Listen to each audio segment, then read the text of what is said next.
Hello guys, ನಾನು ನಿಮ್ಮ pressure crush ಮಾತಾಡ್ತಾ ಇದ್ದೀನಿ. ಮಾಮೂಲಿ ಕೀಬೋರ್ಡ್ ವಿಡಿಯೋ ಶೂಟ್ ಏನು ತೆಗಿಬೇಕೋ ಅದು ಮಾಮೂಲಿ ತೆಗಿತಾ ಇದ್ದೆ. ಈ ವಿಡಿಯೋ ಏನಕ್ಕೆ ಅಂದರೆ ನಿಮ್ಮ RCBಗೋಸ್ಕರ.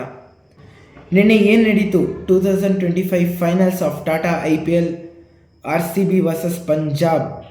ಏನು ಗುರು ಮ್ಯಾಚ್ ಅದು, ಯಪ್ಪ.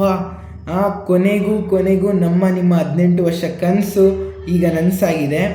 ಈ ಕನಸನ್ನು ನನಸು ಮಾಡಿಕೊಟ್ಟ ಎಲ್ಲ RCB ಪ್ಲೇಯರ್ಸ್ಗೂ ತುಂಬ ಥ್ಯಾಂಕ್ಸ್. ಈ ಒಂದು ನಾನೊಬ್ಬ CSK ಫ್ಯಾನ್ ಆಗಿ ನಿನ್ನೆ ಗೆದ್ದಿದ್ದ RCB ಮ್ಯಾಚ್ ಅಂತೂ ತುಂಬ ಎಂಜಾಯ್ ಮಾಡಿದ್ದೀನಿ ನಾನಂತೂ. ಹಿಂಗೆ ಅಂದರೆ ಮನೆ ಹತ್ರ ಪಟಾಕಿ ಹೊಡೆಯೋದಾಗಲಿ, ರೋಡಲ್ಲಿ ಕಿರ್ಚ್ಕೊಂಡು ಹೋಗೋದಾಗಲಿ RCB ಅಂತ, ಈ ಥರ ತುಂಬ ಎಂಜಾಯ್ ಮಾಡಿದ್ದೀನಿ. ನೀವು ನನ್ನ ಥರನೇ ಎಂಜಾಯ್ ಮಾಡಿದ್ದೀರ ಅಂದ್ಕೊತೀನಿ. ಸೊ ಇದನ್ನು ನನಸು ಮಾಡಿಕೊಟ್ಟ ಒನ್ಸ್ ಅಗೇನ್ ಎಲ್ಲ RCB ಪ್ಲೇಯರ್ಸ್ಗೂ ತುಂಬ ಥ್ಯಾಂಕ್ಸ್. ಹಿಂಗೇ ಆಡ್ತಾಯಿರಿ, ಯಾವಾಗಲೂ ಹಿಂಗೇ ಗೆಲ್ತಾಯಿರಿ. ನೆಕ್ಸ್ಟ್ ಸಲನೂ ಟ್ರೋಫಿ ನಮ್ಮದೇ ಆಗಲಿ ಅಂತ ಹೇಳ್ತಾ ಥ್ಯಾಂಕ್ ಯು ಸೋ ಮಚ್. ಇದೊಂದು ಡೈಲಾಗ್ ಹೇಳೋದು ಮರ್ತೋದೆ.